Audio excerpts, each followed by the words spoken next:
दिन दहाड़े चोरी का राज क्या है? इसका खुलासा जल्द ही होने की संभावना है।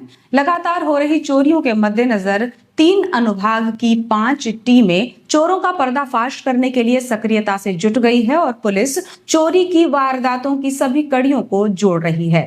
संदिग्धों से पूछताछ की जा रही है, हर एंगल से पड़ताल जारी है, जिससे अब कुछ ही दिनों में दिन दहाड़े हुई चोरियों का पर्दाफाश हो सकेगा।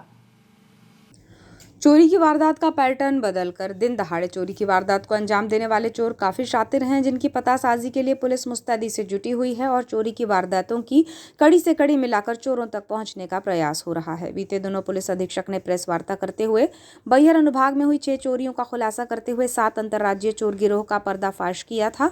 सूत्रों के अनुसार बालाघाट के अलावा सिवनी जिले से भी चोरों के तार जुड़ रहे हैं। बालाघाट, परसवाड़ा और वारा सिवनी तीनों अनुभाग की 5 टीमें पड़ताल में जुटी है, जिससे जल्द ही चोर गिरोह का राज फाश होने के संकेत हैं। बालाघाट शहर में दिन दहाड़े चोरी की वारदात करने वाले गिरोह में 10 से 15 मिनट के भीतर आभूषण और नकदी रुपयों पर हाथ साफ करने में कामयाबी हासिल की, जिसकी शिकायत पीड़ितों ने कोतवाली थाने में दर्ज कराई। इसके अलावा वारा सिवनी में चोरियों में भी काफी समानता नजर आई। सूत्रों के अनुसार सिवनी जिले के उगली और केवलारी में भी इसी तरह के चोर गिरोह ने वारदात को अंजाम दिया है। चोरों ने पुलिस की नाक में दम कर रखा है, इसलिए चोर खेल को समाप्त करने के लिए जिले के 3 अनुभाग की टीम पड़ताल में जुटी हुई है। इसमें बालाघाट, कोतवाली, भरवेली, लालबर्रा और वारा सिवनी थाने की 5 टीमों का गठन किया गया है। सूत्रों के अनुसार चोरी की वारदात पर अंकुश लगाने और चोरों को पकड़ने के लिए सीसीटीवी फुटेज खंगाले गए हैं, जिसमें संदिग्ध दिखाई पड़ रहे हैं। यही संदिग्ध कद और काठी के हिसाब से सिवनी जिले में भी सक्रियता दिखा रहे हैं। पुलिस द्वारा बीते 6 माह में जेल से जमानत पर बाहर आए चोरी के आरोपियों से पूछताछ की जा रही है।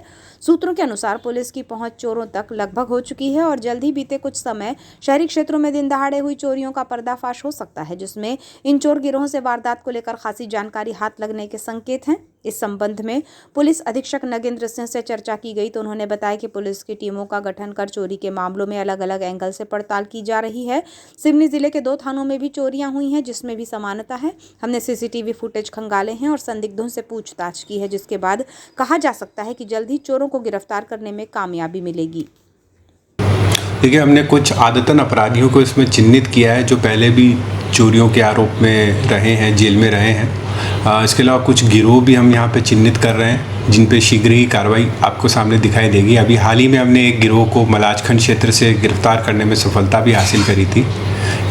ये लोग अब अपने नए नए हथकंडे आजमा रहे हैं, जिसमें दिन के समय ये लोग चोरी की घटनाओं को अंजाम देते हैं। ऐसे क्षेत्रों की रेकी कर रहे हैं जहाँ पे कोई सामाजिक कार्यक्रम चल रहा हो, जिससे कि लोगों का ध्यान अपने घरों में ना रहकर उस कार्यक्रम में रहता है। उसका फ़ायदा उठाने का ये लोग कहीं ना कहीं प्रयास कर रहे हैं। तो इस संबंध में हम लोगों ने कई क्षेत्रों में जागरूकता भी फैलाई है, बताया भी है कि इस प्रकार से एक कुछ गिरोह सक्रिय चल रहा है, चिन्हित भी हैं और जल्दी ही हम इसमें आपके सामने सकारात्मक परिणामों के साथ उपस्थित रहेंगे। सर, सेम पैटर्न में जो सिवनी जिले में भी 2 थानों में चोरी की जानकारी, या सिवनी से संपर्क में है? जी हाँ, ये जो गिरोह है लगभग ये पूरे आपके महाकौशल क्षेत्र में ही मंडला, सिवनी, छिंदवाड़ा से लेके बालाघाट, यहाँ तक कि कबीरधाम तक के एरिया में भी स्थानीय जो गिरोह हैं वो सक्रिय हो रखे हैं।